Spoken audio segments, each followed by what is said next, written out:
how to enable light mode on Opera mini browser or on Opera browser on your PC. So to enable light mode on your browser, the first thing you need to do is you click on the logo at the top left corner, then scroll the way down, click on settings, or you can actually use alternate and P key.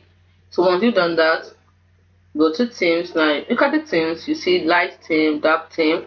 Or looking for light, let's say I want to use this one. So you tap on light and that's it. If you want to check for more, you tap on theme gallery, you see many more light themes. You can even download some of them. And once you've done that, you can see the mode here. You can decide to make it dark or light here. So that way to do it, you don't change just the theme. But the theme has two. For example, if I'm using one of dark theme, as you can see, I can't change this because it's meant to be dark. But if I'm using the one that has both light and dark theme, I have the option to change between light or dark. So once I've chosen it, and then when you go back, so once you're through with this, you close the settings and you go to, let's go to an empty space so you can see it's light. It's as simple as that. Hope you found this video helpful.